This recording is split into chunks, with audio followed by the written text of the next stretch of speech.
You made a responsible choice, a decision to take control of your future, to be an active partner in one of life's biggest decisions. But then you hear it. Maybe it is a comment from a friend, a headline you scroll past, or just a quiet, nagging thought that lands in the back of your mind and asks a terrifying question. And that thought, it can really get to you. It can keep you up at night. The idea that a procedure meant to provide security and peace of mind might have come with a hidden, long-term price for your own health. This is a very real fear, and if you have ever felt it, you are definitely not alone. So, we have to get to the bottom of this. For years, a shadow of doubt has followed the vasectomy procedure, suggesting a connection to prostate cancer. In this explainer, we are going to walk through the entire scientific story, piece by piece. We are going to find out if this link is a real threat or just a ghost in the data. And by the end, I promise you, you will have a clear answer. To really understand where we are today, we have to go back to the moment this concern exploded into public awareness. It all started with one major, influential study that made headlines nearly everywhere. Now, this was not just any study. This came from Harvard, and it was a massive undertaking. Researchers followed almost 50,000 men for 24 years. So when they announced a link, especially a link to the more aggressive forms of prostate cancer, it sent a genuine shockwave through the medical community, and more importantly, through millions of men who had made this exact choice. And this brings us to the number at the very heart of the debate. When scientists pulled together all the observational studies, they found this: about a 1.09 times, or a 9 to 10%, increased relative risk of prostate cancer in men who have vasectomies. Now that number might sound small, but when you are talking about a disease like cancer affecting millions of men, even a small number can create a very big fear. And here we arrive at the most crucial question in this whole story. Is this number pointing to a real biological danger, or is it a statistical ghost? Is it an illusion created simply by the way we are looking at the data? To figure that out, we have to understand one of the most important ideas in all of medical science. This is the critical difference between association and causation. An association just means two things seem to happen together. A rooster crowing is associated with the sun rising, but we all know the rooster does not cause the sunrise. Causation means one thing directly makes the other happen. The entire mystery we're exploring today boils down to figuring out which one of these it is. This is the exact question that teams of researchers set out to answer once and for all. They needed to find a way to separate the biology of the procedure from the behaviors of the men who choose it. They needed to find the real story, and their investigation led them to a fascinating and unexpected clue. This clue pointed scientists toward a powerful new theory. What if the link they were seeing was not about the vasectomy itself? What if it was really about the kind of man who chooses to get a vasectomy in the first place? This theory has a name, and it is called detection bias. Think about it for a moment. A man who makes the decision to get a vasectomy is often proactive. He is engaged with the healthcare system. He is more likely to see a urologist, go for regular physicals, and get routine prostate cancer screenings. So if that group of men is looking for the disease more diligently, is it really a surprise that they would find it more often? The big challenge was, how could you possibly prove that? And this is where the breakthrough happens. Researchers found the perfect tool to solve the puzzle.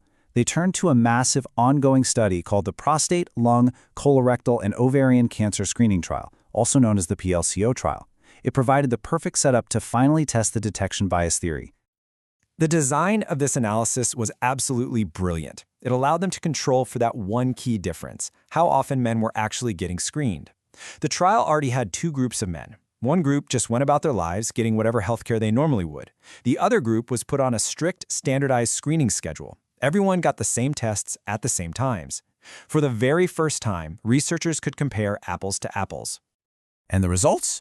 Well, they could not have been clearer. In the group with usual healthcare, that statistical ghost appeared right on schedule. They saw an 11% increased risk for men with vasectomies, almost identical to what the older studies found.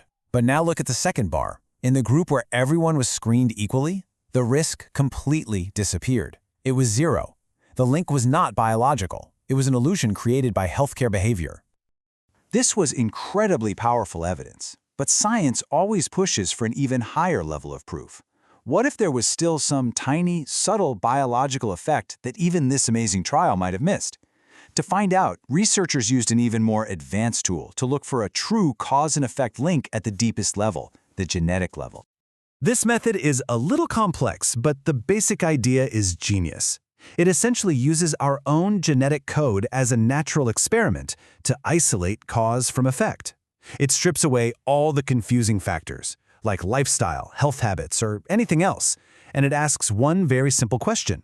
Is there a direct biological pathway from this procedure to that disease? And the answer that came back from these incredibly sophisticated genetic analyses was a clear, final, and resounding no. There is no evidence of a biological mechanism, no hidden genetic trigger, no causal chain that connects the act of getting a vasectomy to the development of prostate cancer. The case from a scientific standpoint was finally closed.